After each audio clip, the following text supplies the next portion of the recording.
morning. It is a real honor for me to join so many friends on this platform and so many friends in this audience to commemorate the 400th anniversary of the first African landing. I think, as other speakers have already mentioned, this commemoration challenges us to reject the simplistic versions of our history and, quite honestly, confront the complicated truth. The truth is, our Commonwealth is both the birthplace of representative democracy and of American slavery. Our nation's Constitution enshrines both the ideals of liberty and justice, as well as America's original sin. Frederick Douglass spoke about this contradiction a few weeks after the Dred Scott decision.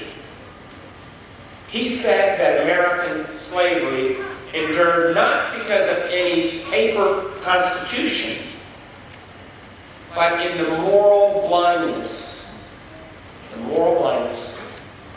the American people. Now, in this programs over this weekend, we remember the first landings of enslaved Africans.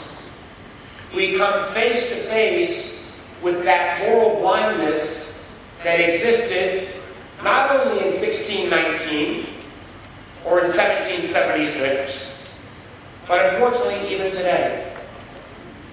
The truth is, our founders' idea of representative democracy did not include looking at this audience, most of you who are sitting out there today.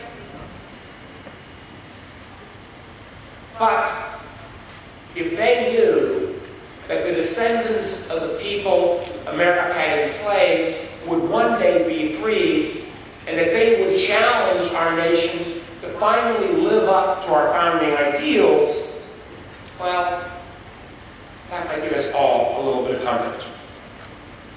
We honor the heroes of that struggle today, as well as the men and women whose stories are lost to history.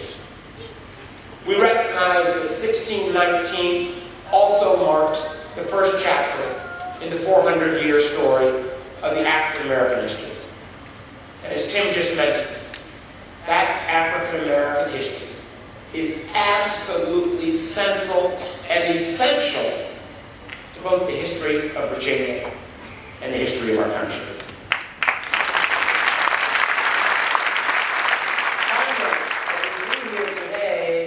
Is a recognition that's long overdue. It made mention sometime he was governor. I remember when I was governor, and my youngest daughter, who was at that point in second grade, was walking around Capitol Square with my wife. Capitol Square is kind of the front yard for any of us who have the honor to live in the governor's mansion. And as my daughter walked around looking at all these statues, and this was not 200 years ago, 100 years ago. This was not 20th century. This was 21st century. She looked around and said, well, where is the statue of Rosa Parks?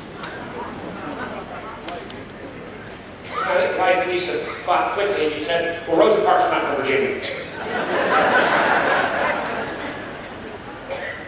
But Capitol Square in 2002, the only memorials, the only statues were of dead white men, and the majority of them Confederates. That's not 1960s, that's not 1770s, that's not 1690s, that's 2002.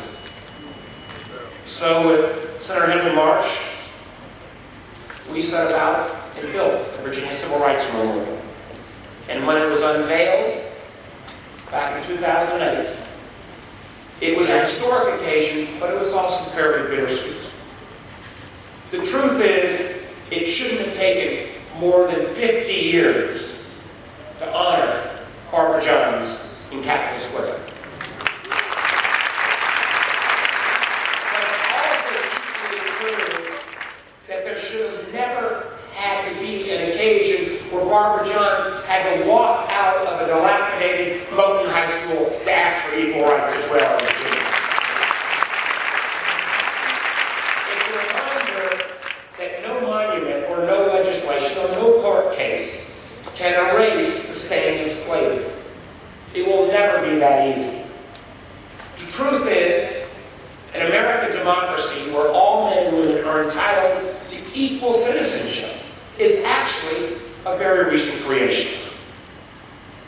As others have mentioned as well, it was in our Commonwealth where in places like Prince Edward County, communities shut down their schools rather than be integrated during lasting resistance. Now, we have made progress as a nation, but the progress is recent. It is incomplete. And that progress will only endure as long as all of us remain committed to both defending it and promoting it. 2 years ago,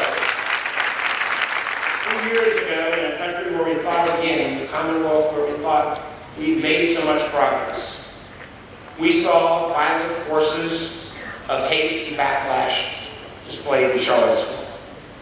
This tragedy had a lot of us asking, is this who we are? Well, that history confronts us today and reminds us that the answer is complicated.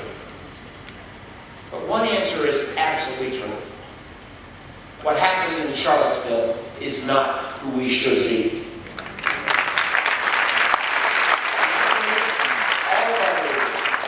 All of our leaders have a moral responsibility to speak up and demand America deliver on its promise of liberty and justice for all.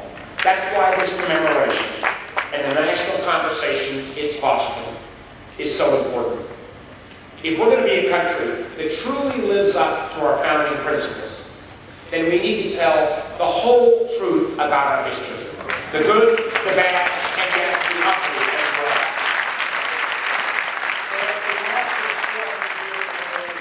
Of the first African landing. It is my hope that this will be a moment to both comfort the afflicted, but also afflict the comforted.